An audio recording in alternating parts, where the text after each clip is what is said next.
இன்னைக்கு நாம 2013ல ரிலீஸ் ஆன மிஸ்ட்ரி ரோட் அப்படின்னு சொல்லிட்டு ஒரு வித்தியாசமான கிரைம் இன்வெஸ்டிகேஷன் பார்க்க போறோம். இந்த படத்துல ஒரு பொண்ணுடைய டெட் பாடி ஒரு பிரிட்ஜ் கீழே இருக்கு அப்படின்னு சொல்லிட்டு போலீஸுக்கு தகவல் கிடைக்குது. நம்ம ஹீரோ போயிட்டு விசாரிக்க ஆரம்பிக்கிறாரு. நம்ம ஹீரோ வாழ்க்கையில விசாரிச்ச முதல் பெரிய கேஸ், முதல் கொலை கேஸ் இந்த கேஸ் தான். இந்த கேஸை ஹீரோ விசாரிக்க ஆரம்பிக்கிறாரு. யார் இறந்து போனா அப்படின்னு சொல்லிட்டு பார்க்கும்போது ஹீரோவுடைய பொண்ணுடைய ஃப்ரெண்டு இறந்து போயிருப்பா.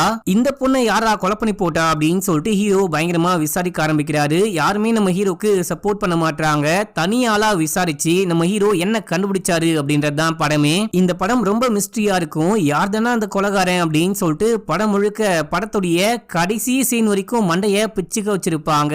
என் கூட சேர்ந்து நீங்களும் இன்வெஸ்டிகேஷன் பண்ண ஆரம்பிங்க. சரி வாங்க இந்த படத்தை டீடைலா பார்க்கலாம். அதுக்கு முன்னாடி நம்ம சேனலை சப்ஸ்கிரைப் பண்ணிக்கோங்க, பக்கத்துல வர பெல்லையும் கிளிக் பண்ணிக்கோங்க. இன்னமும் இன்ஸ்டால ஃபாலோ பண்ணாம இருக்கீங்க அப்படின்னா ஓடி போயிட்டு ஃபாலோ பண்ணிட்டு வந்துருங்க. இந்த படத்துடைய ஸ்டார்டிங் சீன்லயே விடிய கால ஒரு 4-5 மணி இருக்கும். இந்த டைம்ல ஒரு ட்ரக் ஹைவேல போயிட்டே இருக்கும் போது எல்லாமே ஓகேவா இருக்கா, கரெக்டா இருக்கான்னு செக் பண்ணும் அப்படின்னு சொல்லிட்டு லாரி டிரைவர் இறங்கி டயர்லாம் செக் பண்ணிட்டே இருக்கும் போது அங்க ஒரு பிரிட்ஜ் இருக்கும். பிரிட்ஜுக்கு கீழே இருந்து என்னமோ நாத்தம் அடிச்சுக்கிட்டு இருக்கு. அது மட்டும் இல்லாம காட்டு நாய் உருமுற மாதிரி சவுண்ட் கேக்குது. என்ன சவுண்ட் இது அப்படின்னு சொல்லிட்டு அவர் பொறுமையா போயிட்டு பார்க்க ஆரம்பிக்கிறாரு. அப்படி பார்க்கும்போது அங்க ஒரு பொண்ணுடைய டெட் பாடி கழுத்து அறுக்கப்பட்ட நிலைமையில ஒரு மாதிரி பயங்கர நாத்தத்தோட கிடக்குது. இதை பார்த்து ஷாக்கானவரு போலீஸ்க்கு கால் பண்றாரு. முதல்ல லோக்கல் போலீஸ் வந்து விசாரணை ஆரம்பிக்கிறாங்க. அடுத்தது டிடெக்டிவான நம்ம ஹீரோ ஸ்பாட்டுக்கு வராரு. வந்த ஒரு என்ன விஷயம் ஆச்சு அப்படின்னு சொல்லிட்டு லோக்கல் போலீஸ் கிட்ட கேட்க, இந்த மாதிரி இந்த லாரி டிரைவர் போயிட்டே இருக்கும் போது லாரியை நிப்பாட்டி எல்லாமே ஒழுங்கா இருக்கான்னு செக் பண்ணும்போது ஏதோ காட்டு நாய் உருமுற மாதிரி சவுண்ட் கேட்டிருக்கு அப்படின்னு சொல்லிட்டு பார்த்திருக்காரு. அப்பதான் டெட் பாடியை கண்டுபிடிச்சிருக்காரு அப்படின்னு சொல்லும் போது அங்க கத்துனது காட்டு நாய் தான் அவருக்கு எப்படி தெரியும் அப்படின்னு சொல்லிட்டு கேட்டா, அது எனக்கு தெரியல, நீ அவரை தான் விசாரிக்கணும் அப்படின்னு சொல்லும் போது இப்ப அப்படியே நம்ம ஹீரோ போயிட்டு டெட் பாடியை பாக்குறாரு. இந்த பொண்ணுடைய பேரு ஜூலி. இந்த பொண்ணு ஹீரோக்கு முன்னாடியே தெரியும் போல. ஒரு மாதிரி ஷாக்கா வராரு. இந்த பொண்ணா அப்படின்னு சொல்லிட்டு அப்போ லோக்கல் போலீஸ் உனக்கு தெரிஞ்ச பொண்ணா அப்படின்னு சொல்லிட்டு கேட்கும் போது ஆமா என் வீட்டு பக்கத்துல தான் இருக்கா அப்படின்னு சொல்றாரு. இதே டைம்ல ஃபாரன்சிக் டாக்டர் வராரு. செக் பண்ண ஆரம்பிக்கிறாரு. செக் பண்ணிட்டே இருக்கும் போது இந்த பொண்ணுடைய டெட் பாடி எப்படி இங்க வந்திருக்கும், இங்க கொலை பண்ணி போட்டு போனாங்களா இல்லனா வேற எங்கேயாச்சும் கொலை பண்ணி இங்க கொண்டு வந்து போட்டு போனாங்களான்னு கேட்கும் போது கண்டிப்பா வேற எங்கேயோ கொலை பண்ணி அதுக்கப்புறம் தான் இங்க தூக்கி வந்து போட்டிருக்காங்க. இந்த பொண்ணு இறந்து 3 இல்ல 4 நாள் இருக்க வாய்ப்பு இருக்கு அப்படின்னு சொல்லிட்டு ஃபாரன்சிக் டாக்டர் சொல்றாரு. மிச்சம் எல்லாமே போஸ்ட்மார்ட்டம் முடிஞ்சாதான் சொல்ல முடியும் அப்படின்னு சொல்றாரு. அந்த பொண்ணுடைய கையில ஏதோ கடிச்சு வச்ச மாதிரி தழும்பு இருக்கு. ஏதோ நாய் மாதிரி மிருகம் கடிச்சிருக்கு போல. மிச்ச விஷயங்கள்லாம் அப்புறமேட்டுக்கா பாத்துக்கலாம் அப்படின்னு சொல்லிட்டு டெட் பாடியை கொண்டு போறாங்க. நம்ம ஹீரோ போயிட்டு சீஃபை மீட் பண்றாரு. சீஃப் நல்லா ஐஸ்கிரீம் சாப்பிட்டுட்டு உட்கார்ந்துட்டே இருக்கும் போது காலங்காத்தால வயசான காலத்துல உங்களுக்கு இந்த ஐஸ்கிரீம் வேணுமா அப்படின்னு சொல்லிட்டு கலாச்சு விட்டு, இந்த பொண்ணு எனக்கு நல்லாவே தெரியும், இந்த கேஸை நானே எடுத்து விசாரிக்க போறேன் அப்படின்னும் போது ஏற்கனவே எக்கச்சக்கமான போதை பொருள் கேஸ் பெண்டிங்ல இருக்கு. அதெல்லாம் முதல்ல முடியும், இந்த கேஸுக்கெல்லாம் யார் வரப்போறாங்க பாத்துக்கலாம் அப்படின்னும் போது என்னடா இந்த ஆள் இப்படி சொல்றானே அப்படின்னு சொல்லிட்டு நம்ம ஹீரோ இறங்குறாரு. இதே டைம்ல ரிப்போர்ட்டர் வந்து நம்ம ஹீரோ கிட்ட என்ன விஷயம் ஆச்சு, இந்த பொண்ணு எப்போ இறந்து போனா, எப்படி இறந்து போனா, யாரு கொலை பண்ணாங்க அப்படின்னு சொல்லிட்டு கேள்வி மேல கேள்வி கேட்கும் போது நம்ம ஹீரோ ஒண்ணுமே சொல்லாம வண்டி எடுத்துக்கிட்டு ஊருக்குள்ள கிளம்புறாரு. போயிட்டு ஜூலியோடைய அம்மாவை மீட் பண்ணி இந்த மாதிரி ஜூலி இறந்து கிடக்குறா, அந்த பொண்ணை யாரோ கொலை பண்ணி போட்டாங்க, அந்த பொண்ணு எப்போ காணாம போனா அப்படின்னு சொல்லிட்டு கேட்கும்போது 3-4 நாளாவே ஆளை காணோம், அந்த பொண்ணு எங்க போறா எங்க வரா அப்படின்னு சொல்லிட்டு எதுவுமே சொல்ல மாட்டா, என்ன கொஞ்சம் கூட மதிய மாட்டா அப்படின்ற மாதிரி சொல்றாங்க. இந்த அம்மாவே ஒரு பயங்கரமான ட்ரக் அடிக்டா இருப்பாங்க போல. உன்னுடைய பொண்ணை கொலை பண்ற அளவுக்கு யாராவது எதிரிகள் இருக்காங்களா அப்படின்னு சொல்லிட்டு கேட்கும்போது அப்படி எதுவுமே எனக்கு தெரியாது அப்படின்னு சொல்ல, சரி ஓகே வேற ஏதாவது தகவல் கிடைச்சா மறக்காம எனக்கு கால் பண்ணுங்க. உன் பொண்ணு போன் வச்சிருந்தாளா அப்படின்னு சொல்லிட்டு கேட்கும்போது உன்ன மாதிரியே ஒரு ஸ்மார்ட் போன் வச்சிருந்தா அப்படின்னு சொல்ல, நம்பர் கொடு அப்படின்னு சொல்லிட்டு கேட்டு வாங்கிட்டு நம்ம ஹீரோ பக்கத்துல இருக்க ஒரு தாத்தாவை போயிட்டு மீட் பண்றாரு. இவரு ஒரு லோக்கல் கை. அது மட்டும் இல்லாம ஜூலிக்கு பக்கத்து வீட்லயே இருப்பாரு. இவருக்கு எல்லாமே தெரியும் அப்படின்னு சொல்லிட்டு கொஞ்சம் காசை கொடுத்துட்டு உனக்கு ஜூலியை பத்தி என்ன விஷயம் தெரியும் அப்படின்னு சொல்லிட்டு கேட்க, ஏன் அந்த பொண்ணு இறந்து போயிட்டாளா அப்படின்னு சொல்லிட்டு கேட்கும்போது ஆமா அந்த பொண்ணுக்கு யாராவது எதிரிகள் இருக்காங்களா அப்படின்னு சொல்லிட்டு கேட்கும்போது அந்த பொண்ணு ஒரு பயங்கரமான போதை கை. ட்ரக் கொடுத்தா என்ன வேணா பண்ணுவா, இருக்கிற எல்லாத்தையும் கடன் வாங்கி வச்சிருந்தா, அடிக்கடிக்க ட்ரக் டிரைவர் கூட போற விஷயத்த பார்த்தேன் அப்படின்னும் போது எதுக்காக ட்ரக் டிரைவர் கூட போறா அப்படின்னு சொல்லிட்டு கேட்கும்போது அவங்க போயிட்டு ஏதோ பண்ணுவாங்க, அந்த பொண்ணுக்கு காசு வேணும் அப்படின்னு சொல்லிட்டு ட்ரக் டிரைவர் கூட எல்லாம் ஒன்னா இருப்பா, அந்த பொண்ணு ஒரு பிராஸ்டியூட் வேலை எல்லாம் பாத்துக்கிட்டு இருந்தா, இது வரைக்கும் தான் எனக்கு தெரியும் அப்படின்னும் போது அந்த பொண்ணுக்கு ஃப்ரெண்ட்ஸ் யாராவது இருந்தாங்களா அப்படின்னு சொல்லிட்டு கேட்கும்போது அங்க ஒரு பொண்ணு இருப்பா, அந்த பொண்ணை போயிட்டு மீட் பண்ணு அப்படின்னு சொல்ல நம்ம ஹீரோ போயிட்டு கதவை தட்டுறாரு. ஏதோ ஒரு பொண்ணு வந்து கதை ஓபன் பண்றா. உங்களுக்கு என்ன வேணும் அப்படின்னு சொல்லிட்டு ஒரு மாதிரி வரும்போதே திமிராதான் கேட்பா, உனக்கு ஜூலியை பத்தி தெரியுமா அப்படின்னு சொல்லிட்டு கேட்கும்போது எனக்கு எதுவுமே தெரியாது, அவளை பத்தி பேச ஒண்ணுமே கிடையாது அப்படின்னு சொல்லிட்டு உள்ளுக்குள்ள போயிட்டா. இப்ப அப்படியே எங்க சீனை கட் பண்ணா ஒரு மீட்டிங். நம்ம ஹீரோடைய சீஃப் அவங்க ஸ்டேஷன்ல இருக்கிற எல்லாரும் ஒன்னா உட்காந்து அடுத்து என்ன கேஸ முடிய போறோம் அப்படின்னு சொல்லிட்டு பேசுறாங்க. முக்கியமா போதைப் பொருள் கேஸ மட்டும் பேசிட்டு இருக்காங்க. இந்த பொண்ணு இறந்து போயிட்டா அப்படின்ற விஷயத்த நினைச்சு அவங்க வருத்தமும் படல. நம்ம இந்த கேஸ விசாரிச்சு சீக்கிரமா முடிக்கணும், குற்றவாளியை கண்டுபிடிக்கணும் அப்படின்னு சொல்லிட்டு அந்த ஒரு எண்ணத்திலயும் இல்ல அப்படின்னு சொல்லிட்டு ஹீரோ நல்லாவே புரிஞ்சுக்கிறாரு. சரி ஓகே, எவன் சப்போர்ட் பண்ணலனாலும் பரவாயில்ல, நம்ம தனியாலாவே இந்த கேஸ விசாரிக்கலாம் அப்படின்னு சொல்லிட்டு நம்ம ஹீரோ கிளம்பி அந்த கிரைம் ஸ்பாட்டுக்கு போறாரு. ஏதாவது கிடைக்குமா அப்படின்னு சொல்லிட்டு பாக்குறாரு. நம்ம ஹீரோவை ஃபாலோ பண்ணிட்டு அந்த பத்திரிகைக்காரன் வந்திருப்பான். நம்ம ஹீரோ அவரை பார்த்துட்டாரு அப்படின்ற விஷயத்த பத்திரிகைக்காரரும் பார்த்துட்டு பயந்துட்டு அங்கிருந்து ஓடியே போயிட்டாரு. இங்க இருந்து நம்ம ஹீரோக்கு எதுவுமே கிடைக்கல. இது ஒரு பெரிய ஹைவே. இந்த ஹைவேவை தாண்டி போனாதான் டவுனே வரும். நடுவுல பெருசா எந்த வீடுகளும் கிடையாது. பக்கத்துல வந்துட்டு பாத்தீங்கன்னா ஒரு ஃபார்மர் மட்டும் இருப்பாரு. அதுக்கப்புறம் இன்னும் சில பேரும் கூடியிருப்பாங்க. அங்க போயிட்டு விசாரிக்கலாம் அப்படின்னு சொல்லிட்டு போக அந்த இறந்து போன பொண்ணை பத்தி தான் விசாரிக்க வந்திருக்கீங்க அப்படின்னு சொல்லிட்டு எனக்கு நல்லாவே தெரியும். எனக்கு அவளை பத்தி ஒண்ணுமே தெரியாது அப்படின்னும் போது அப்படிலாம் விட்டு போக முடியாது. எனக்கு சில பல கேள்விகள் இருக்கு. அந்த கேள்விகளுக்கு நீங்க கண்டிப்பா ஆன்சர் பண்ணியே ஆகணும் அப்படின்னு சொல்லிட்டு உங்களுக்கு அந்த பொண்ணை முன்ன பின்ன தெரியுமா அப்படின்னு சொல்லிட்டு கேட்டா தெரியாது அப்படின்னு சொல்றாரு. போன வெள்ளிக்கிழமையோ இல்ல சனிக்கிழமையோ அந்த ஸ்பாட்ல ஏதாவது விசித்திரமா பாத்தீங்களா, இந்த ஹைவேல விசித்திரமா பாத்தீங்களா அப்படின்னு சொல்லிட்டு கேட்டா அதுவும் கிடையாது. ஆனா அந்த பாலத்தை தாண்டி அந்த ஸ்பாட்ல தான் எல்லா ட்ரக் டிரைவரும் வண்டியை நிப்பாட்டி டயர்லாம் கரெக்டா இருக்கா, ட்ரெய்லர்லாம் ஒழுங்கா மாட்டப்பட்டிருக்கா அப்படின்னு சொல்லிட்டு செக் பண்ணுவாங்க. இதை தாண்டி எனக்கு வேற ஒண்ணுமே தெரியாது அப்படின்னு சொல்ல வெள்ளிக்கிழமை சனிக்கிழமை இந்த டைம்ல யாராவது நிப்பாட்டினாங்களா அப்படின்னு சொல்லிட்டு கேட்டா இல்ல கிடையவே கிடையாது, நான் வந்துட்டு சீக்கிரமா தூங்க போயிடுவேன், காலையில 6 மணி 7 மணிக்கு தான் எந்திரிப்பேன், எனக்கு நிறைய வேலை இருக்கு அப்படின்னு சொல்லிட்டு இந்த விஷயம்லாம் நோட் பண்றது இல்ல அப்படின்னு சொல்ல இந்த வீட்டுக்கு பக்கத்திலேயே ஹண்டர் அப்படின்னு சொல்லிட்டு ஒரு பையன் இருப்பான். அவன் வேட்டை வாகனத்தை எடுத்துக்கிட்டு சில நாய்களை கூப்பிட்டு எங்கேயோ கிளம்புறான். நம்ம ஹீரோ ஒரு மாதிரி பார்த்து முறைச்சிட்டே போறான். நம்ம ஹீரோ நோட் பண்றாரு. பயபுள்ள கிட்ட என்னமோ சம்திங் ராங் இருக்கே அப்படின்ற மாதிரி பார்த்துக்கிட்டே கிளம்புறாரு. இப்ப அப்படியே எங்க சீனை கட் பண்ணி போலீஸ் ஸ்டேஷன்ல காமிக்கிறாங்க. நம்ம ஹீரோ போயிட்டு சீஃபை மீட் பண்றாரு. இந்த கேஸ் எப்படி போயிட்டு இருக்கு அப்படின்னு சொல்லிட்டு சீஃப் கேட்கும் போது இந்த பொண்ணு வந்துட்டு பிராஸ்டியூட்டா இருந்திருக்கா, ட்ரக் டிரைவர் கூட ஒன்னா இருந்து அது மூலியமா வர காசை வச்சு ட்ரக்லாம் யூஸ் பண்ணிருக்கான்னு நான் இது வரைக்கும் விசாரிச்சு கண்டுபிடிச்சிருக்கேன் அப்படின்னும் போது இதுதான் உண்மை அப்படின்னு சொல்லிட்டு நம்ம கிட்ட எந்த எவிடன்ஸுமே கிடையாது. இப்போ நீ என்ன சொல்ல வர, ஒரு ட்ரக் டிரைவரையா போயிட்டு விசாரிக்கணும்னு சொல்ல வரியா அப்படின்னு சொல்லிட்டு கேட்கும் போது ஆமா அதுதானே பண்ணி ஆகணும் அப்படின்னும் போது இங்க பாரு, நீ தேவையில்லாத வேற ஒரு பாதையில போயிட்டு இருக்க, நீ கேள்விப்பட்டதுல முக்காவாசி ரூமரா மட்டும்தான் இருக்கும், இதுல எல்லாத்தையும் நீ ஃபில்டர் பண்ணி எது உண்மையா இருக்கும் அப்படின்னு சொல்லிட்டு அது பின்னாடி மட்டும்தான் போகணும், இது வந்துட்டு உன்னுடைய முதல் பெரிய வழக்கு, பார்த்து விசாரி அப்படின்னு சொல்லும் போது சரி ஓகே நெக்ஸ்ட் என்ன பண்ணிட்டோம் அப்படின்னு சொல்லிட்டு கேட்டா நெக்ஸ்ட் நான் வேணா ஒண்ணு பண்றேன், இந்த பொண்ணை கொலை பண்ண கொலைகாரன் யாருன்னு உங்களுக்கு தெரிஞ்சா நேரா போலீஸ் ஸ்டேஷனுக்கு வந்து தகவல் கொடுங்க, தகவல் கொடுக்கறவங்களுக்கு ஏதாவது ரிவார்ட் கொடுக்கலாம், நிறைய பணம் கொடுக்கலாம் அப்படின்னு சொல்லும் போது என்னையா சொல்ற அப்படின்னு சொல்லிட்டு நம்ம ஹீரோ போயிட்டு அவருடைய டேபிள்ல உட்கார்ந்துட்டாரு. இந்த டைம்ல ஃபாரன்சிக் டாக்டர் கால் பண்றாரு. கால் பண்ணி அந்த பொண்ணு வந்துட்டு வெள்ளிக்கிழமை இறந்து போயிருக்க நிறையவே வாய்ப்பு இருக்கு, அது மட்டும் இல்லாம கழுத்தை அறுத்து தான் அந்த பொண்ணை கொலை பண்ணிருக்காங்க, சாவத்துக்கு முன்னாடி அந்த பொண்ணு பயங்கரமா போராடி இருக்கா, அந்த பொண்ணுடைய நகங்கள் எல்லாம் லைட் பிரவுன் கலர்ல ஏதோ முடி மாதிரி இருக்கு, அது முடியா வேற ஏதாவது ஒண்ணா அப்படின்னு சொல்லிட்டு டெஸ்ட் பண்ண நான் லேபுக்கு அனுப்பிச்சிருக்கேன், ரிப்போர்ட் வந்தவொடனே மற்ற விஷயங்கள்லாம் சொல்றேன் அப்படின்னும் போது பிளட் டெஸ்ட் பண்ணி பாத்தீங்களா, வேற ஏதாவது அந்த பொண்ணுடைய உடம்புல இருந்து நம்மளால கண்டுபிடிக்க முடிஞ்சுதா அப்படின்னு சொல்லிட்டு கேட்கும் போது அந்த பொண்ணு செமையா சரக்கு அடிச்சிருக்கா, அதுக்கப்புறம் போதைப் பொருள்லாம் யூஸ் பண்ணிருக்கா, இதை தாண்டி பெருசா நமக்கு உதவுற மாதிரி ஒன்னும் கண்டுபிடிக்கல அப்படின்னு சொல்லிட்டு போனை கட் பண்றாரு. நம்ம ஹீரோ போன் பேசிக்கிட்டே இருக்கும் போது அங்க ஜென்னா அப்படின்னு சொல்லிட்டு ஒரு தாடிக்கார போலீஸ் வந்திருப்பாரு. அவர் வந்து சீஃப் கிட்ட ஏதோ பேசிட்டு இருக்காரு, நம்ம ஹீரோவை பத்தி பேசிட்டு இருக்காரு அப்படின்னு சொல்லிட்டு ஹீரோக்கு நல்லாவே புரியுது. இப்ப அப்படியே சீன் கட்டாவது நம்ம ஹீரோ கிளம்பி கத்திகள்லாம் விற்கக்கூடிய ஒரு கடைக்கு போயிருக்காரு. ஒரு வேட்டை கத்தியை வச்சுதான் அந்த பொண்ணுடைய கழுத்தறுத்து கொலை பண்ணிருக்காங்க அப்படின்னு சொல்லிட்டு ஃபாரன்சிக் டாக்டர் சொல்லிருப்பாரு. அதை பத்தி விசாரிக்கலாம் அப்படின்னு சொல்லிட்டு இந்த கத்தி கடைக்கு வந்து ஹண்டிங் நைஃபை யாராவது ரீசன்ட் டைம்ல வாங்கிட்டு போனாங்களா அப்படின்னு சொல்லிட்டு கேட்கும் போது ஒரு மாசத்துல 10-20 கத்தியை வாங்கிட்டு போவாங்க. ரீசன்ட் டைம்ல வேற வேட்டை நாய்களுடைய தொல்லை ரொம்ப ரொம்ப அதிகமாயிடுச்சு அப்படின்னு சொல்லும் போது யார் யார் வாங்கிட்டு போன அப்படின்னு சொல்லிட்டு ஏதாவது உங்களுக்கு ஞாபகம் இருக்கா அப்படின்னு சொல்லிட்டு கேட்டா எனக்கு வயசாயிடுச்சுப்பா எதுவும் ஞாபகம் இல்லை அப்படின்னு சொல்றாரு. சரின்னு சொல்லிட்டு இங்க இருந்து கிளம்பி போயிட்டு மறுபடியும் ஜூலியோடைய ஃப்ரெண்டை விசாரிக்கலாம் அப்படின்னு சொல்லிட்டு போறாரு. அந்த பொண்ணுடைய பேரு ஆஷ்லி. மக்களே போயிட்டு கதவு தட்டாரு, யாரும் வந்து கதவையே திறக்க மாட்டாங்க, கதவு லாக்ல இருக்கு. அங்க ஒரு குட்டி பையன் இருப்பான், அவன் நம்ம ஹீரோவை பார்த்துட்டு என்ன தேடுறீங்க அப்படின்னு சொல்லிட்டு கேட்கும் போது இந்த வீட்டுல ஆஷ்லி அப்படின்னு சொல்லிட்டு ஒரு பொண்ணு இருந்தா, அந்த பொண்ணை பத்தி உனக்கு தெரியுமா அப்படின்னு சொல்லிட்டு கேட்கும் போது அந்த பொண்ணு கிளம்பி போயிட்டா அப்படின்னு சொல்ல, எங்க போனா எப்படி போனா அப்படின்னு சொல்லிட்டு கேட்கும் போது எங்க போனா அப்படின்லாம் தெரியல, ஆனா ட்ரெயின்ல ஏறி போனா அந்த விஷயம் மட்டும் தெரியும் அப்படின்னு சொல்லிட்டு ஹீரோ கையில பார்க்க ஹீரோ கையில ஒரு போன் வச்சிருக்காரு.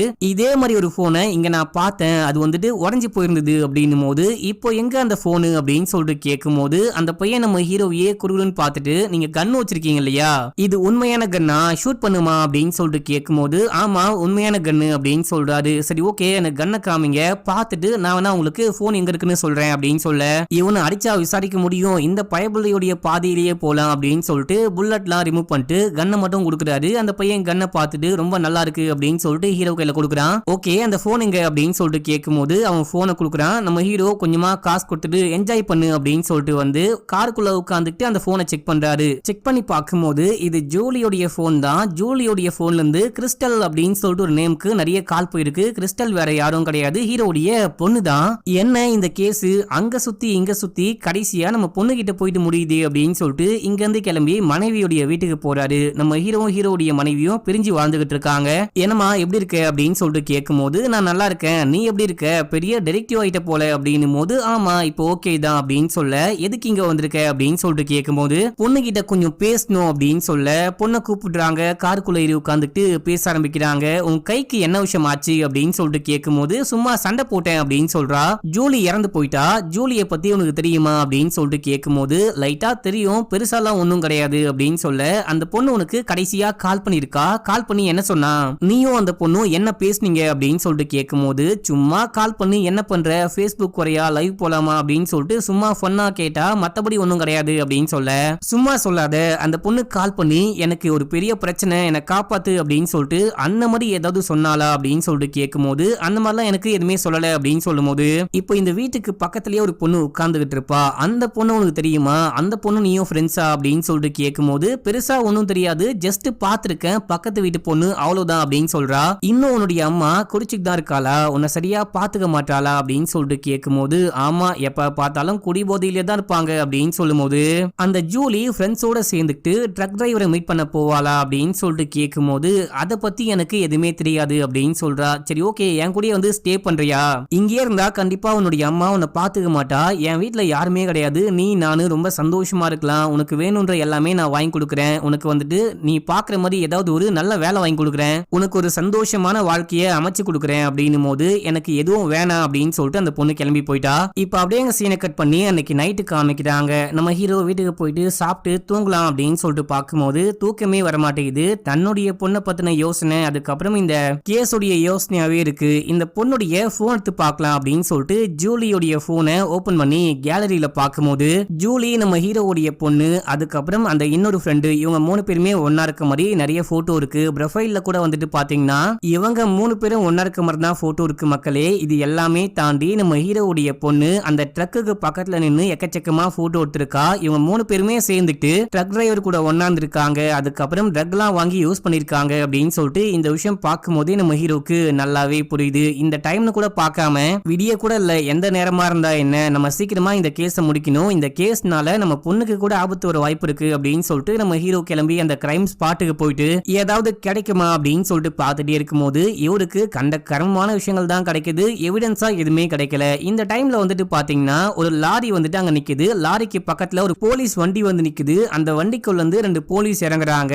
இப்போ வந்துட்டு பாத்தீங்கன்னா லாரிக்குள்ள இருந்து எதையோ சீக்கிரட்டா போலீஸ் வண்டிக்கு மாத்துறாங்க, மாத்தி மாத்தி என்னமோ பண்றாங்க அப்படின்னு சொல்லிட்டு நமக்கு நல்லாவே புரியுது. இப்போ இந்த போலீஸ் வண்டி சீக்கிரட்டான ஒரு பிளேஸ் கிளம்புது. நம்ம ஹீரோ ஃபாலோ பண்ணிட்டே போயிட்டு இவங்க இங்க என்னமோ பண்றானுங்க, இதை நம்ம கண்டுபிடிக்கணும் அப்படின்னு சொல்லிட்டு இங்க இருந்து கிளம்பி வீட்டுக்கு போறாரு, டவுனுக்குள்ள போறாரு. போற வழியில அந்த போலீஸ் வண்டி அங்க நின்னுகிட்டு இருக்கு, அந்த வண்டிக்குள்ள இருந்து 2 போலீஸ் இறங்குறாங்க. முக்கியமா நம்ம ஹீரோ அந்த ஸ்டேஷன்ல வச்சு பார்த்தாரு பாத்தீங்களா ஒரு தாடிக்கார போலீஸ், அவர் வந்து ஹீரோவை பார்த்து இந்த டைம்ல என்ன பண்ற அப்படின்னு சொல்லிட்டு கேட்கும்போது சும்மா வேலையா இந்த பக்கம் வந்தேன் அப்படின்னு சொல்ல, நீ வந்துட்டு வேலை வேலை அப்படின்னு இருக்க, அதனால்தான் பொண்டாட்டி புள்ள குடும்பம் குட்டின்னு எதுவுமே இல்லாம தனியா சுத்திக்கிட்டு இருக்க, கொஞ்சமாச்சு ரெஸ்ட் எடுக்க ட்ரை பண்ணு அப்படின்னும் போது சரி ஓகே நீங்க என்ன பண்ணிட்டு இருக்க அப்படின்னு சொல்லிட்டு கேட்கும்போது நான் இங்க ஒரு இன்டெலிஜென்ட் ஒர்க்காக வந்தேன் அப்படின்னு சொல்றான். என்ன ஒர்க் அப்படின்னு சொல்லிட்டு கேட்டா சொல்லவே மாட்டான், அது என்னமோ ஒரு சீக்ரெட் ஒர்க் அப்படின்னு சொல்றான். சரி ஓகே உன்கிட்ட ஒரு சும்மா ஃபன்னா ஒரு குவெஸ்டின் கேட்கணும், நீ என்னைக்காச்சும் யாரையாவது கொலை பண்ணிருக்கியா அப்படின்னு சொல்லிட்டு கேட்கும்போது கொலையா அப்படின்னு சொல்லிட்டு ஹீரோ ஷாக் ஆகுறாரு. கொலை அப்படின்னா யாரையாவது தெரியாம கொலை பண்ணிருக்கியா அப்படின்னு சொல்லிட்டு கேட்கும்போது இது வரைக்கும் நான் யாரையும் கொலை பண்ணல அப்படின்னு சொல்லிட்டு, நீ யாரையாவது கொலை பண்ணியா அப்படின்னு சொல்லிட்டு கேட்கும்போது டேய் சும்மா ஃபன் பண்ண, நீ கிளம்பி வீட்டுக்கு போ அப்படின்னு சொல்லிட்டு இந்த தாடிக்கார போலீஸ் இங்க இருந்து கிளம்பிட்டாரு. இப்ப அப்படியே சீன் கட்டாது. நம்ம ஹீரோ போயிட்டு சீஃபை மீட் பண்ணி அந்த தாடிக்கார போலீஸை பத்தி விசாரிக்கிறாரு. அவன் வந்துட்டு தெற்குல இருந்து வந்தவன், கொஞ்சம் முரட, பையன் கொஞ்சம் வந்துட்டு ஒரு மாதிரி வியர்டா தான் பிஹேவ் பண்ணுவான், அவன் நீ பெருசா கண்டுக்காத அப்படின்னும் போது அவன் நைட் டைம்ல அங்க என்னமோ பண்ணிட்டு இருந்தான், என்ன பண்ணிட்டு இருந்தான்னா புரியல அப்படின்னும் போது நீ அந்த டைம்ல அங்க என்ன பண்ண போன, உன்னை பார்க்கும்போது அவனும் அதே தான் ஃபீல் பண்ணிருப்பான் போல, இதெல்லாம் விட்டு தள்ளு, கேஸ்ல மட்டும் கவனம் செலுத்து அப்படின்னு சொல்லிட்டு அவர் கிளம்பிடுறாரு. இந்த சீஃபுமே அந்த தாடிக்காரனுக்கு சப்போர்ட் பண்றாரு. சீஃபும் தாடிக்காரனும் ஒன்னா ஒரே கூட்டாளிகள் மாதிரி அப்படின்ற மாதிரி தான் நமக்கு காமிக்கிறாங்க. இப்போ இதே பார்ல நம்ம ஹீரோ முன்னாள் மனைவியை பாக்குறாரு. அவங்க பாட்னு உட்கார்ந்து சூதாடிட்டு இருக்காங்க. அவங்க கிட்ட போயிட்டு பொண்ணுக்கு என்ன விஷயம் தான் ஆச்சு, பொண்ணு நீ ஒழுங்கா பாத்துக்கிறியா இல்லனா வழக்கம் போல குடிச்சிட்டு சுத்திட்டு வரையா, என் கூட வந்து கொஞ்சம் ஸ்டே பண்ணு அப்படின்னா வர முடியாது அப்படின்னு சொல்லிட்டு போறா. அந்த அளவுக்கு உன் வீட்டுல என்ன விஷயம் இருக்கு அப்படின்னு சொல்லிட்டு கேட்கும் போது 20 வருஷம் கழிச்சு வந்து என் கூட வா, கூட வந்து வாழு அப்படின்னு சொன்னா எந்த பொண்ணு தான் வாழுவா, உனக்கு வேற ஏதாவது கேள்விகள் இருந்தா நேரா போயிட்டு கேட்டுக்கோ அப்படின்னும் போது அந்த பொண்ணு யாரையாவது லவ் பண்றாளா அப்படின்னு சொல்லிட்டு கேட்கும் போது எனக்கு தெரியாது, நீ போயிட்டு பேசிக்கோ அப்படின்னு சொல்லிட்டு ஒரு மாதிரி நக்கலா பேசிட்டாங்க. ஹீரோக்கு கடுப்பாகுது. ஹீரோ அப்படியே இங்க இருந்து கிளம்புறாரு. பாட்டில் எல்லாம் வாங்கிட்டு போயிட்டு வச்சுட்டு ஷூட் பண்ணி பயிற்சி எடுக்கிறாரு. நேத்து அந்த தாடிக்காரன் சொன்னா பாத்தீங்களா, அதை வச்சுட்டு நமக்கு தான் சரியா ஷூட் பண்ணவே வராதே, நம்ம கொஞ்சம் பயிற்சி எடுக்கலாம் அப்படின்னு சொல்லிட்டு ஷூட் பண்ணி ட்ரைனிங் எடுத்துட்டே இருக்கும் போது அங்க ஒரு காட்டு நாய் இறந்து போய் கிடக்குது. காட்டு நாயை இந்த ஊர்ல இருக்க யாருக்குமே பிடிக்காது மக்களே. ஊருக்குள்ள வந்து இவங்க வளர்க்குற பெட் அனிமல், அதுக்கப்புறம் ஆடு மாடு கோழி அப்படின்னு சொல்லிட்டு வேட்டையாடி சாப்பிட்டுடும். சில நேரங்கள்ல மனுஷங்களை கூட கடிச்சு அட்டாக் பண்ணி சாப்பிட வாய்ப்பு இருக்கு அப்படின்னு சொல்லிட்டு காட்டு நாய்களை பார்த்தாலே ஷூட் பண்ணி கொலை பண்றாங்க. அதே போலதான் இங்க காட்டு நாய்க்கு விஷம் வச்சு சாவடிச்சிருக்காங்க. இத பார்க்கும்போது நம்ம ஹீரோக்கு ஏதோ ஒரு பழைய கேஸோடைய ஞாபகம் வருது. நம்ம ஹீரோ கிளம்பி ஸ்டேஷனுக்கு போயிட்டு பழைய ஃபைல் எல்லாம் பாக்குறாரு. வைல்டு டாக்ஸ்னு போட்டு ஒரு ஃபைல் இருக்கு. அதை ஓபன் பண்ணி பார்க்கும்போது ஏதோ ஒரு வயசான ஒரு கம்ப்ளைண்ட் கொடுத்திருக்காரு. அந்த கம்ப்ளைண்ட் பத்தி அதுல போட்டிருக்கு, நான் ஒரு வைல்டு டாக் பார்த்தேன், அந்த நாயுடைய வாயில மனுஷ எலும்பு இருக்கு அப்படின்ற மாதிரி போட்டிருக்கு. இத பார்த்த ஹீரோ நேரா போயிட்டு அந்த வயசானவரை மீட் பண்ணி அந்த வைல்டு டாகோடைய கேஸ பத்தி நான் விசாரிக்க வந்திருக்கேன். கொஞ்ச நாளைக்கு முன்னாடி நீங்க ஏதோ ஒரு காட்டு நாயை பாத்தீங்க, அந்த நாயுடைய வாயில மனுஷ எலும்பு ஒண்ணு இருக்கு அப்படின்னு சொல்லிட்டு போன் பண்ணி கம்ப்ளைண்ட் பண்ணீங்க. அதுக்கப்புறம் என்ன விஷயம் ஆச்சு, அந்த கேஸ் என்ன விஷயம் ஆச்சு அப்படின்னு சொல்லிட்டு கேட்கும்போது என்னாச்சு, நான் ஆசையா வளர்த்த நாய் இறந்து போச்சு, அந்த நாயை காட்டு நாய்கள் கொலை பண்ணுச்சு அப்படின்னு சொல்லிட்டு செமையா ஃபீல் பண்றாரு. உன்னுடைய நாயுடைய சாவுக்கு நான் ரொம்ப வருந்துறேன் அப்படின்னும் போது அது ஒரு நாய் மட்டும் கிடையாது, நாயை தாண்டி ரொம்ப ரொம்ப பெரிய விஷயம், என்னுடைய நாயை காப்பாற்றணும் அப்படின்னா இந்த மாதிரி காட்டு நாய்கள் சுத்திக்கிட்டு இருக்கு அப்படின்னு சொல்லிட்டு கம்ப்ளைண்ட் கொடுத்தேன், நீங்க கண்டுக்கவே இல்லை,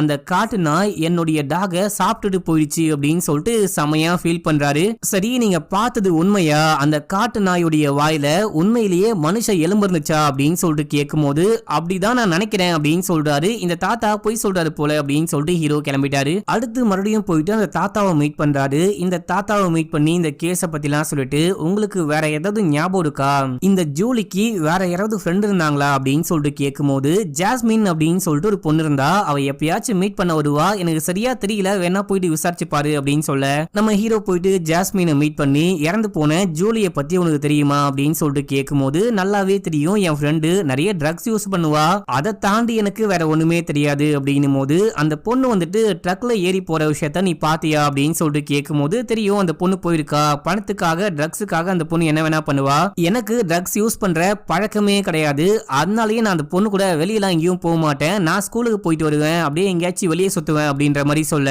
உனக்கு கிறிஸ்டலை பத்தி தெரியுமா, கிறிஸ்டல் வந்துட்டு என்னுடைய பொண்ணு, அவளும் இந்த மாதிரி தான் ட்ரக்ஸ் எல்லாம் யூஸ் பண்ணிட்டு ட்ரக் டிரைவர் கூட சுத்திக்கிட்டு இருக்காளா அப்படின்னு சொல்லிட்டு கேட்கும்போது எனக்கு கிறிஸ்டலை பத்தி பெருசா தெரியாது அப்படின்னு சொல்றா. சரி ஜூலிக்கு பாய் ஃப்ரெண்ட் இருந்தாங்களா அப்படின்னு சொல்லிட்டு கேட்கும்போது பாய் ஃப்ரெண்ட் இருந்தாங்களா இல்லையான்லாம் தெரியல, ஆனா ஒரு ட்ரக் டிரைவர் கூட சேர்ந்துட்டு ஒரு மோட்டலுக்கு போறேன் அப்படின்னு சொல்லிட்டு ஒரு நாள் சொல்லிட்டு போனா, அங்க போயிட்டு விசாரிச்சா உங்களுக்கு ஏதாவது கிடைக்க வாய்ப்பு இருக்கு அப்படின்னும் போது ரொம்ப தேங்க்ஸ் அப்படின்னு சொல்லிட்டு ஹீரோ கிளம்பி அந்த மோட்டலுக்கு போயிட்டு விசாரிக்க ஆரம்பிக்கிறாரு. ரெகுலரா வரக்கூடிய கஸ்டமர் யாராவது இருக்காங்களா அப்படின்னு சொல்லிட்டு கேட்கும்போது 4-5 பேரு எல்லாருமே ட்ரக் டிரைவர்ஸ் தான், இந்த பக்கம் போகும்போது ஸ்டே பண்ணிட்டு போவாங்க அப்படின்னு சொல்ல அதுல குறிப்பிடும்படியா இல்லனா வியடா யாராவது இருக்காங்களா அப்படின்னு சொல்லிட்டு கேட்கும்போது வில்லியம்ஸ் அப்படின்னு சொல்லிட்டு ஒரு ட்ரக் டிரைவர் அடிக்கடிக்க ஸ்டே பண்ண வருவாரு, ஸ்டே பண்ண வந்தாரு அப்படின்னா எனக்கு அதே சேம் ரூம் தான் வேணும் அப்படின்னு சொல்லிட்டு கேட்பாரு, அதனால எனக்கு அவருடைய பேர் மட்டும் ஞாபகம் இருக்கு அப்படின்னு சொல்லிட்டு அவருடைய டீடைல் எல்லாம் காமிக்கிறாங்க. காமிச்சிட்டே போன வருஷம் இதே டைம் பாபி அப்படின்னு சொல்லிட்டு ஒரு போலீஸ்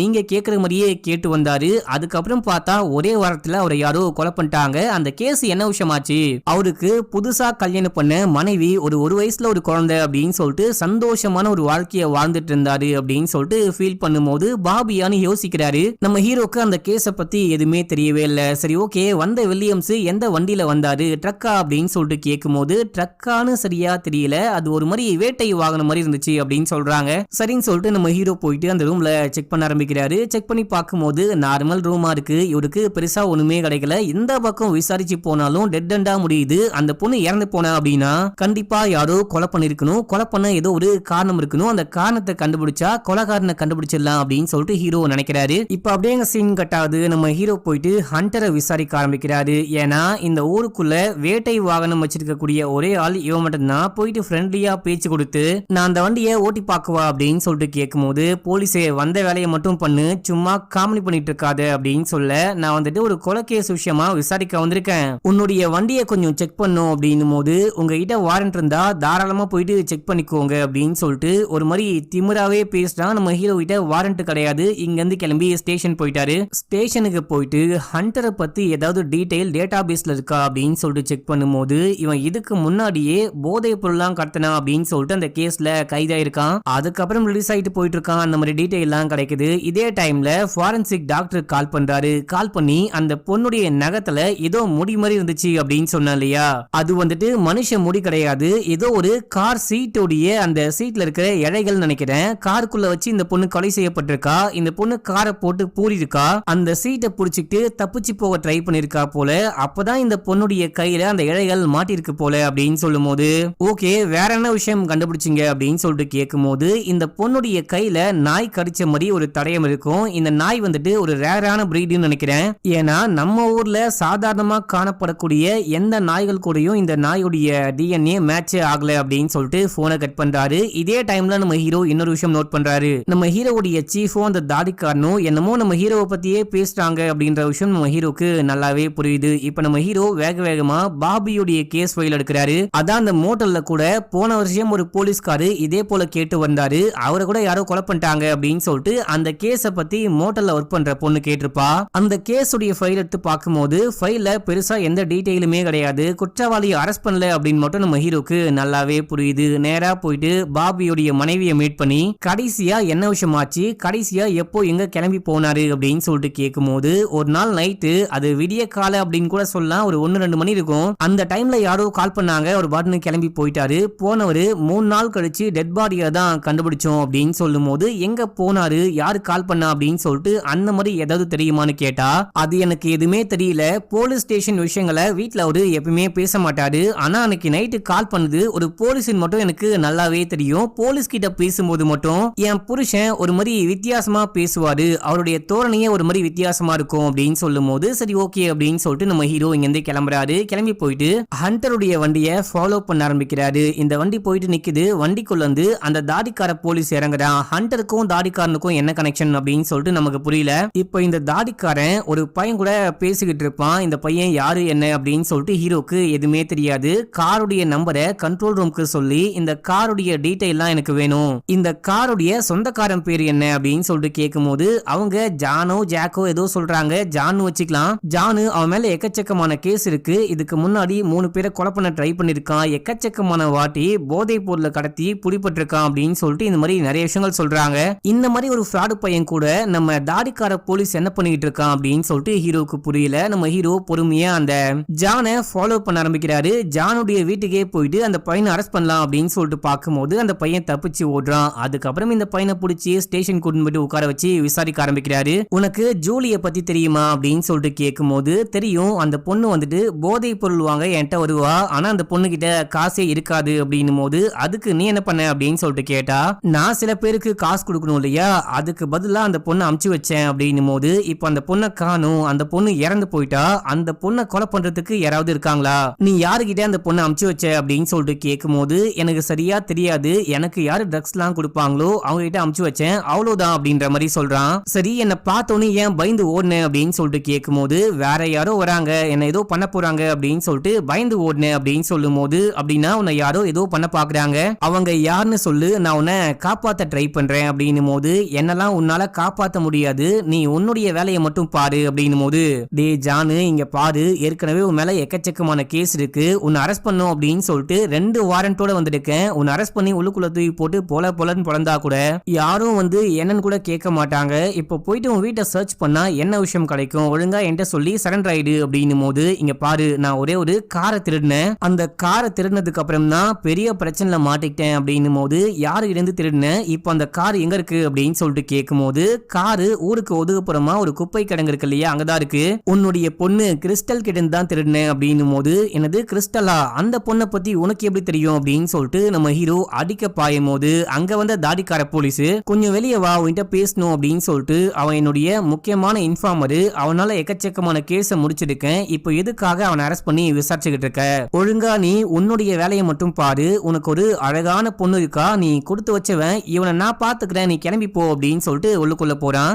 இப்ப நம்ம ஹீரோக்கா ஒண்ணுமே புரியல, இவன் எதுக்காக நம்ம பொண்ணு இருந்து கார் ஆட்டைய போட்டான், கார் ஆட்டைய போட்டதுனால என்ன பெரிய விஷயம், நம்ம பொண்ணு கிட்ட முதல்ல எப்படி கார் வந்துச்சு அப்படின்னு சொல்லிட்டு யோசிச்சுக்கிட்டு அந்த கார் ஆக்சிடென்ட் ஆயிடுச்சு, அந்த காரை மொத்தமா எரிச்சிட்டேன் அப்படின்ற மாதிரி இந்த ஜான் சொல்லியிருப்பான். அந்த ஸ்பாட்டுக்கு போயிட்டு பார்க்கும்போது காரே ஆக்சிடென்ட் ஆன மாதிரி தான் இருக்கு. அப்படியே சுத்தி முத்தி பாக்குறாரு, பார்க்கும்போது அங்க ஒரு பொண்ணுடைய டெட் பாடி இருக்கு. ஸ்டார்டிங்ல ஜூலியோடைய ஃப்ரெண்டு அப்படின்னு சொல்லிட்டு ஒரு பொண்ணு கிட்ட போயிட்டு விசாரிக்கும் போது எனக்கு பேசலாம் டைம் கிடையாது, பேசுறதுக்கு ஒன்னும் கிடையாது அப்படின்னு சொல்லிட்டு போயிருப்பா. அதுக்கப்புறம் எங்கேயோ கிளம்பி போயிட்டு இருப்பா. அந்த பொண்ணு தான் இங்க கழுத்தறுத்து கொலை செய்யப்பட்டிருக்கா அப்படின்ற விஷயத்த பார்த்துட்டு ஹீரோ ஷாக் ஆகுறாரு. இப்ப அப்படியே மத்த போலீஸ்லாம் வராங்க, டெட் பாடியை கொண்டு போறாங்க. நெக்ஸ்ட் நம்ம என்ன பண்ண போறோம், இந்த கேஸ் பயங்கர பரபரப்பா போயிட்டு இருக்கு, ஒன் பை ஒன்னா கொலை செய்யப்பட்டுட்டே இருக்காங்க. சரி ஓகே, போன வருஷம் பாபி அப்படின்னு சொல்லிட்டு ஒரு போலீஸ்காரனை யாரோ கொலை பண்ணிட்டாங்களாம், அந்த விஷயம் என்னாச்சு, அது என்ன கேஸ் அப்படின்னு சொல்லிட்டு கேட்கும் போது அந்த கேஸை விசாரிக்க சென்ட்ரல் ஏஜென்சி வந்தாங்க. அவங்க என்ன விசாரிச்சாங்க, என்ன கண்டுபிடிச்சாங்க அப்படின்னு சொல்லிட்டு நம்ம கிட்ட ஒண்ணுமே சொல்லாம அவங்க நம்ம கிட்ட கேஸ் ஃபைல கூட கொடுக்காம கிளம்பி போயிட்டாங்க. அது மட்டும் தான் எனக்கு தெரியும், நான் வேணா இந்த கேஸை விசாரிக்க சென்ட்ரல் ஏஜென்சியவே வர சொல்றேன், பாபியுடைய கொலைக்கும் இந்த பெண்களுடைய கொலைக்கும் ஏதாவது சம்பந்தம் இருக்கான்னு பார்க்கலாம் அப்படின்னு சொல்லிட்டு இவர் ஒரு மாதிரி கேஷுவலா தான் பேசிட்டாரு. பயபுள்ளைக்கு இந்த கேஸை விசாரிச்சு குற்றவாளியை கண்டுபிடிக்கணும் அப்படின்னு சொல்லிட்டு பெருசா இன்ட்ரெஸ்ட் இருக்க மாதிரியே தெரியல. நம்ம ஹீரோ கிளம்பி பொண்ணு கிட்ட விசாரிக்கலாம் அப்படின்னு சொல்லிட்டு வீட்டுக்கு போறாரு. வீட்டுக்கு போயிட்டு பார்த்தா வீடே அலங்கோலமா இருக்கு, எல்லா திங்ஸையும் யாரோ தூக்கி போட்டு உடைச்சிருக்காங்க, யாரோ வீட்டுக்கு வந்து எதையோ தேடிட்டு போயிருக்காங்க. நம்ம ஹீரோ கூப்பிட்டு பாக்குறாரு, பின்னாடி ஹீரோவுடைய முன்னாள் மனைவி உட்கார்ந்து சரகு போட்டுக்கிட்டு இருக்காங்க. என்ன விஷயம் ஆச்சு அப்படின்னு சொல்லிட்டு கேட்கும் போது யாரோ 4 பேரு மாஸ்க் போட்டுட்டு வந்தாங்க, வீடு முழுக்க என்னமோ சர்ச் பண்ணாங்க, அதுக்கப்புறம் எதுவும் கிடைக்கல அப்படின்னு சொல்லிட்டு கிளம்பி போயிட்டாங்க. நம்ம பொண்ணையும் ஆள காணும் அப்படின்னும் போது எப்பத்துல இருந்து காணும் அப்படின்னு சொல்லிட்டு கேட்டா நேத்துல இருந்து காணும் அப்படின்னு சொல்றாங்க. ஏமா நேத்துல இருந்து பொண்ணை காணும், எனக்கு ஒரு போன் பண்ணி சொல்ல மாட்டியா, உனக்கு கொஞ்சம் கூட அறிவே கிடையாது அப்படின்னு சொல்லிட்டு செமையா திட்டிட்டு அங்கிருந்து கிளம்புறாரு. இங்க இருந்து கிளம்பி கொஞ்சம் ஊருக்கு ஒதுக்குப்புறமா ஒரு சீக்ரெட்டான பிளேஸ பார்த்தாரு பாத்தீங்களா, அங்க போயிட்டு என்ன விஷயம் நடக்குது அப்படின்னு சொல்லிட்டு பைனாகுலர்லாம் வச்சு பாக்குறாரு. அங்க இருந்து ஒரு கார் கிளம்புது, அந்த காரை ஃபாலோ பண்ண ஆரம்பிக்கிறாரு. நம்ம ஹீரோ ஒரு மலைக்கு மேல போயிட்டு கீழே என்ன விஷயம் ஆகுது அப்படின்னு சொல்லிட்டு பாக்குறாரு. இப்போ ஒரு கார் வருது, அந்த காருக்குள்ள வந்து தாடிக்காரன் இறங்குறான். அதுக்கப்புறம் அந்த ஜான் இருக்கான் பாத்தீங்களா, ஜான தாடிக்காரன் வேற ஏதோ ஒரு கேங் கிட்ட ஒப்படைக்கிறான் அப்படின்ற மாதிரி ஹீரோ பாக்குறாரு. இங்க என்ன விஷயம் நடக்குது அப்படின்னு சொல்லிட்டு ஹீரோக்கு இன்னமும் கொஞ்சம் கூட புரியவே இல்லை. மக்களே என்னமோ நடக்குது பாப்போம் அப்படின்னு சொல்லிட்டு கிளம்பும் போது போற வழியில தாடிக்காரனை ஹீரோ மீட் பண்றாரு. எங்கப்பா போயிட்டு வர, அந்த ஊருக்கு ஒதுக்குப்புறமா இருக்கிற பில்டிங் பக்கத்துல உன்னை யாரோ பார்த்தாங்களாமே அப்படின்னும் போது வேலை விஷயமா போனேன் அப்படின்னு சொல்றாரு. உங்ககிட்ட கொஞ்சம் பேசணும் அப்படின்னு சொல்லிட்டு தனியா கூட்டிட்டு போயிட்டு பொண்ணை பத்தி எல்லாம் பேசிட்டான். பொண்ணு அழகா இருக்கா அப்படின்னு சொல்றான். நீ எதையோ தேடி அலைஞ்சுகிட்டு இருக்க போல, அதே போல் தான் நானும் ஒரு விஷயத்த தொலைச்சிட்டு தேடி அலைஞ்சுகிட்டு இருக்கேன், எனக்கு கிடைக்க வேண்டிய பொருள் கிடைச்சா உனக்கு கிடைக்க வேண்டிய விஷயம் கண்டிப்பா கிடைக்கும் அப்படின்னு சொல்லிட்டு போறான். அப்போ ஏதோ ஒரு பொருளை நம்ம பொண்ணு ஆட்டைய போட்டு வச்சிருக்கா போல அப்படின்னு சொல்லிட்டு இங்க இருந்து கிளம்பி வீட்டுக்கு போயிட்டு அந்த வீடு முழுக்க சர்ச் பண்றாரு. என்னதான் சர்ச் பண்ணாலும் நம்ம ஹீரோக்கு எதுவுமே கிடைக்கல. அப்பதான் இந்த வீட்டுல இருக்க டிவி ஒரு மாதிரி வித்தியாசமா இருக்கு அப்படின்ற விஷயத்த பார்த்துட்டு டிவிக்குள்ள என்ன விஷயம் இருக்கு அப்படின்னு சொல்லிட்டு பார்த்தா எக்கச்சக்கமான போதைப் பொருள் இருக்கு. இது கோடிக்கணக்கான ரூபாய் வத்துள்ள போதைப் பொருளா இருக்கும் போல மக்களே. இப்ப நம்ம ஹீரோ இந்த போதைப் பொருளை தூக்கிட்டு காருக்குள்ள ஏறி உட்கார்ந்து தாடிக்காரனுக்கு கால் பண்றாரு. நீ என்ன விஷயம் தேடிக்கிட்டு இருக்கியோ அந்த விஷயம் இப்போ என் கையில இருக்கு, எங்க வந்து மீட் பண்ண அப்படின்னு சொல்லிட்டு கேட்கும் போது இந்த ஊர்ல மிஸ்ட்ரி ரோடு அப்படின்னு சொல்லிட்டு ஒரு ரோடு இருக்கு, அங்கவா மீட் பண்ணலாம் அப்படின்னு சொல்றாரு. நம்ம ஹீரோவும் கிளம்பி போயிட்டு 2 கன்னை கொண்டு போயிருப்பாரு. கன் முழுக்க புல்லட்டை லோட் பண்றாரு. ஏன்னா வரவனுங்க கண்டிப்பா ஹீரோவை கொலை பண்ண ட்ரை பண்ணுவாங்க அப்படின்னு சொல்லிட்டு நம்ம ஹீரோக்கு நல்லாவே தெரியும். இப்போ வெயிட் பண்ணிட்டே இருக்கும் போது 2 கார்ல ஆட்கள் வராங்க. நம்ம ஹீரோ பேக கொண்டு போயிட்டு அங்க வச்சுட்டு வராரு. மாஸ்க் போட்ட ஒருத்தன் வந்து இது உண்மையிலேயே சரக்கா அப்படின்னு சொல்லிட்டு டெஸ்ட் பண்றான். டெஸ்ட் பண்ணிட்டு அந்த பேக கொண்டு போறான். இந்த டைம்ல யாரோ ஷூட் பண்றாங்க. இவனுங்க ஷூட் பண்ணல, புல்லட் வேற எங்கேயோ வந்து வருது அப்படின்னு சொல்லிட்டு பார்க்கும்போது ஹண்டர் ஷூட் பண்றான். இப்போ இவனுங்களும் ஷூட் பண்ண ஆரம்பிக்கிறாங்க. நம்ம ஹீரோ போயிட்டு காருக்குள்ள உட்கார்ந்துட்டு இவரும் திருப்பி ஷூட் பண்றாரு. இந்த டைம்ல புல்லட் வேற எங்கேயோ வந்து வருது. இவன் யாரா அப்படின்னு சொல்லிட்டு பார்த்தா தாடிக்காரன். இப்போ தாடிக்காரன், ஹண்டரு, அதுக்கப்புறம் இங்க வந்த அந்த ட்ரக் டீலர்ஸ் இவங்க எல்லாருமே ஷூட் பண்றாங்க. இருக்காங்க. நம்ம ஹீரோ திருப்பி ஷூட் பண்றாரு. ஷூட் பண்ணி இங்க இருக்கிற அந்த போதை பொருள் கடத்துறவங்களை ஷூட் பண்ணிடுறாரு. இதே டைம்ல ஹண்டர் இருக்கான் பாத்தீங்களா, ஹண்டர் வந்துட்டு இந்த தாடிக்காரனை ஷூட் பண்ண ட்ரை பண்றான். இவனுங்க எல்லாருமே சேர்ந்துட்டு இந்த போதை பொருள் கிடைக்கணும் அப்படின்னா போராடிட்டு இருப்பாங்க. இந்த போதை பொருள் யாருக்கிட்ட கிடைக்குதோ அவங்க மிகப்பெரிய பணக்காரன் ஆயிடலாம், நம்ம மட்டும் வச்சுக்கலாம் அப்படின்னு சொல்லிட்டு ஹண்டர் இந்த தாடிக்காரனை ஷூட் பண்றான். தாடிக்காரன் ஸ்பாட் அவுட். இப்போ ஹண்டர் மட்டும் அங்கிருந்து தப்பிச்சு போக பாக்குறான். நம்ம ஹீரோ அவனுடைய வண்டியை முதல்ல ஷூட் பண்றாரு. வண்டியோடைய டயர் பஞ்சர் ஆகி அந்த வண்டி அப்படியே நிக்குது. அவன் இறங்கி வந்து ஹீரோவை ஷூட் பண்ண பாக்குறான். நம்ம ஹீரோவும் திரும்ப ஷூட் பண்றாரு. அவள் தான் அந்த பையங்காலி. சரி, அந்த தாடிக்கார தம்பி எங்க அப்படின்னு சொல்லிட்டு பார்க்கும்போது ஹண்டர் தாடிக்காரனை ஷூட் பண்ணி கொலை பண்ணிட்டு இருக்கான். இப்போ நம்ம ஹீரோ கார் கிட்ட போறாரு. காரை ஓபன் பண்ணி பார்க்கும்போது உள்ளுக்குள்ள ஒரு வயசானவர் இறந்து கிடக்குறாரு. இவரு தான் இந்த கேங்கோடைய லீடர் போல. அது மட்டும் இல்லாம இந்த காரோடைய சீட்ல யாரோ போட்டு போறான மாதிரி அடையாளங்கள்லாம் இருக்கு. ஜூலியோடைய நகத்துல பிரவுன் கலர்ல ஏதோ இழ மாதிரி இருக்கு. அது வந்துட்டு சீட் கவரா இருக்க வாய்ப்பு இருக்கு அப்படின்னு சொல்லிட்டு அந்த ஃபாரன்சிக் டாக்டர் சொல்லியிருப்பாரு. அந்த கார் இந்த கார் தான் அப்படின்னு சொல்லிட்டு ஹீரோ புரிஞ்சுக்கிறாரு. அது மட்டும் இல்லாம ஜூலி ஒரு செயின் போட்டிருப்பா. ஜூலி அப்படின்ற பேர்லயே இங்க அந்த செயின் உழுந்து கிடக்குது. கண்டிப்பா இவனுங்க தான் கொலை பண்ணிருக்காங்க. ஆக்சுவலா இங்க என்ன விஷயம் இருக்கு அப்படின்னு சொல்லிட்டு பாத்தீங்கன்னா, இந்த 3 பொண்ணுங்களும் சேர்ந்துட்டு ஒரு கேங் மக்களே. இவங்க ட்ரக்ஸுக்காக என்ன வேணா பண்ணுவாங்க, யார் கூட வேணா போவாங்க அப்படின்ற மாதிரி கால் கேர்ள் வேலையெல்லாம் பார்த்துட்டு இருந்திருக்காங்க. அந்த டைம்ல வந்துட்டு பாத்தீங்கன்னா இந்த ட்ரக் டீலர் கூட போகும்போது 3 பொண்ணுங்களுமே பிளான் பண்ணி அந்த போதை பொருளை ஆட்டையை போட்டு கொண்டு வந்துட்டு இருக்காங்க. இந்த 3 பொண்ணுங்கள்ல யாரோ தான் ஆட்டையை போட்டுட்டு போயிருக்க வாய்ப்பு இருக்கு அப்படின்னு சொல்லிட்டு இந்த கடத்தல் கும்பலை சேர்ந்த எல்லாரும் சேர்ந்துட்டு முதல்ல ஜூலியை விசாரிச்சிருக்காங்க. அதுக்கப்புறம் அந்த இறந்து போன இன்னொரு ஃப்ரெண்டு, இவங்க 2 பேரும் விசாரிக்கும் போது இவங்களுக்கு ட்ரக் எங்க இருக்கு அப்படின்னு சொல்லிட்டு தெரியாது. இவங்களை கொலை பண்ணிட்டு இருக்காங்க. கடைசியா நம்ம ஹீரோவுடைய பொண்ணு கிறிஸ்டல் கையில தான் இருக்கணும் அப்படின்னு சொல்லிட்டு வீட்டுக்கு போயிட்டு சர்ச் பண்ணும்போது அவங்களால கண்டுபிடிக்க முடியல. நம்ம ஹீரோ கண்டுபிடிச்சிருக்காரு. இந்த விஷயம் தான் இருக்கு அப்படின்னு சொல்லிட்டு புரிஞ்சுக்கிட்டு நம்ம ஹீரோ கிளம்பி வீட்டுக்கு போறாரு. அங்க போனா ஹீரோவுடைய மனைவியும் ஹீரோவுடைய பொண்ணும் இருக்காங்க. நல்ல வேலை பொண்ணுக்கு ஒன்னும் ஆகல அப்படின்னு சொல்லிட்டு நம்ம ஹீரோ இப்பதான் அமைதியாகிறாரு. இதோட இந்த படத்துடைய ஸ்டோரியும் முடிக்கிறாங்க. அந்த பாபியோடைய கேஸ் என்ன விஷயம் ஆச்சு அப்படின்னு சொல்லிட்டு நமக்கு டீடைலா சொல்லிருக்க மாட்டாங்க. நம்மளே தான் புரிஞ்சுக்கணும். பாபியும் இதே போல் தான் இந்த ட்ரக் கேஸுக்கு பின்னாடி போயிருக்கான். போலீஸ்காரங்களே இந்த ட்ரக் டீலருக்கு உடந்தையா இருக்காங்க இல்லையா, அவங்களுக்கு நிறைய உதவி பண்ணி பணம்லாம் பார்த்துட்டு இருக்காங்க இல்லையா. இந்த விஷயத்த பாபி கண்டுபிடிச்சிட்டான் அப்படின்னு சொல்லிட்டு போலீஸும் இந்த ட்ரக் டீலர்ஸும் சேர்ந்துட்டு கொலை பண்ணிட்டாங்க அப்படின்ற மாதிரி நம்மளே புரிஞ்சுக்கணும். இந்த படம் உங்களுக்கு பிடிச்சிருக்கா இல்லையா அப்படின்னு சொல்லிட்டு மறக்காம கீழே கமெண்ட் பண்ணுங்க. உங்களுக்கு இந்தியன் மூவிஸ் வேணுமா இல்லனா வெளிநாட்டு படங்கள் வேணுமா அப்படின்னு சொல்லிட்டு மறக்காம கீழே கமெண்ட் பண்ணுங்க. இன்னமும் நம்ம சேனலை சப்ஸ்கிரைப் பண்ணாம பாக்குறீங்க அப்படின்னா பண்ணிக்கோங்க. பக்கத்துல வர பெல்லையும் கிளிக் பண்ணிக்கோங்க. இன்ஸ்டால ஃபாலோ பண்ணாதவங்க ஓடி போயிட்டு ஃபாலோ பண்ணிட்டு வந்துருங்க. ஓகே மக்களே, பாய்.